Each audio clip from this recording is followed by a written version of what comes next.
Vous aimez l'histoire juive ? Retrouvez Liana Gurfinkel dans Un jour notre histoire sur Studio Kalita, c'est tous les matins, pour découvrir ensemble les événements et les personnages qui ont fait notre histoire. Eliana Bokertov. Bokertov, je ne vous entends pas, donc... Il faut brancher le micro, voilà. Voilà, on va brancher le micro, on va demander à Michael de le faire. Voilà, c'est bon, on fait. entend. Alors, ce matin, vous allez nous parler du New York Times. Mais pourquoi donc ? Parce qu'il n'y a pas, en fait, je pense pas qu'il y ait un journal plus juif quelque part que le New York Times. Je vais vous raconter l'histoire de ce journal. Je suis plus juif, mais enfin... Oui, mais c'est le journal emblématique de New York, qui est le journal qui a une influence mondiale extraordinaire, qui a été créé par une famille juive et qui a gardé... vous connaissez beaucoup de journaux internationaux qui, à la veille de Pessah, vous fait tout un onglet sur le site internet recettes cachères les Pessah, et vous pouvez cliquer dessus et aller voir ce qu'on peut manger. Un journal international, vous en connaissez beaucoup ? Non, mais si on parle comme ça, déjà le New York Times a aussi sa période de trouble et sa période problématique, y compris pendant la Shoah. Où alors on exactement. Lui a reproché... On va en parler peut-être. Daniel, Je suppose que sinon vous avez. Je vous donne le micro. J'espère. Voilà, c'est ça. Voilà, je vais pas vous voler votre chronique. Non, voilà. En très gros, en rapide. Le New York Times a été créé en 1851, donc. C'était un journal qui a 181 ans, si je ne me trompe pas. Et ça a été créé donc, en anglais. Donc au départ, ça s'appelait Avant, ce n'était pas en yiddish. Non, ça, vous confondez avec le forward. Ne vous inquiétez pas, on en parlera un jour ou l'autre. Donc, au départ, c'était le New York Daily Times. Et puis, en 1857, on rebaptise le journal en New York Times. C'est quand même un journal qui a couvert la guerre de sécession. Qui a été créé par des Juifs ? Qui a été créé par des Juifs, et les propriétaires, c'est la famille... attendez, je vais vous retrouver sous leur nom. Les Holtz... Là, ça, je ne peux pas vous aider là-dessus. C'est les Sulzberger, voilà. Sulzberger, la famille Sulzberger. Donc, c'est Adolph Hawks qui a été le premier propriétaire du journal américain.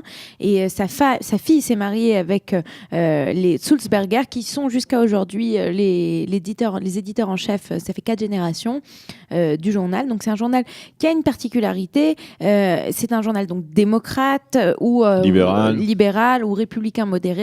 Et c'est le journal dans lequel, d'ailleurs, beaucoup de Juifs américains se retrouvent, puisque beaucoup de Juifs américains sont démocrates. C'est une tradition américaine, bien que cela change aujourd'hui, puisque démographiquement, les Juifs démocrates, ont de moins en moins de naissances, et de plus en plus de Juifs aux États-Unis se retrouvent dans le monde républicain et non plus dans le monde libéral, libéral.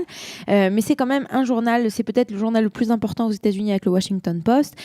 Comme vous l'avez dit tout à l'heure, c'est un journal qui, pendant la Seconde Guerre mondiale, après la Seconde Guerre mondiale, va être accusé de ne pas avoir révélé la Shoah. L'existence des chambres à gaz. Chambre à gaz. Alors il y a deux pour des raisons politiques. Alors il y a pour une raison politique étant donné que le journal était il y avait beaucoup de Juifs qui étaient à leur tête. On ne voulait pas qu'on dise que les Juifs en parlent parce qu'ils sont Juifs, et alors que peut-être que ce n'est qu'un détail de l'histoire, entre guillemets, et c'est pour ça qu'on en parle. Ça, c'est une première possibilité. La seconde possibilité, c'est tout simplement que le journal suivait à la lettre les instructions de Roosevelt. Mais c'est quand même quelque chose qui a fait un petit peu scandale. Alors moi, je vais vous raconter une petite histoire personnelle. J'ai un ami qui est journaliste au New York Times, et il y a 3 ans, j'étais à New York, il m'a emmené voir le journal de l'intérieur. C'est très très impressionnant. Ça fait à peu près 100 000 fois la taille des bureaux de Kalita. C'est immense. Il y a plus de 150 journalistes qui travaillent en permanance. Et surtout, 150 ? Ouais. C'est certainement plus. De journalistes. Après, il y a plein de personnes qui travaillent, etc. Mais dans le bâtiment même, vous voyez 150 petites cases de gens qui sont assis les uns de cubicles. Cubicles, on dit en français, de petits... voilà. De cubes dans lesquels les gens travaillent. Et ce qui est aussi de très, très impressionnant, ce qu'il me disait justement, donc lui, il est juif, puis il me disait, tu comprends, au Times, on est tellement de juifs. Alors, c'est un journal qui est presque juif lui-même, il ne faut pas le dire. Alors, on ne le dit pas, mais bon, on est tous juifs. Et c'est quand même le journal qui a jusqu'à aujourd'hui, qui a un impact énorme sur le monde. Alors, la dernière chose dont je voulais parler... Pas le monde, le journal. Mais... Merci, Daniel.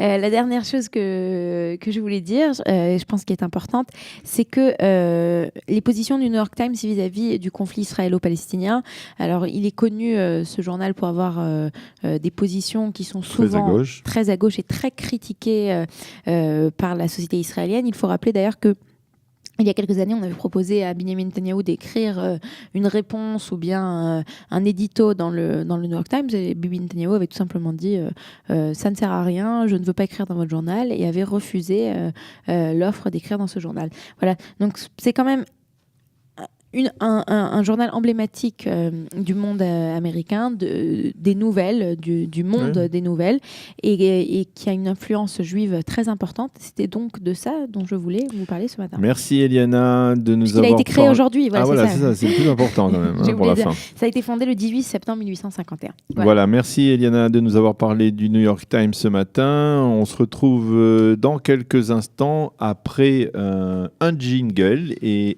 pour la revue de la presse et des médias israéliens. Vous aimez l'histoire juive ?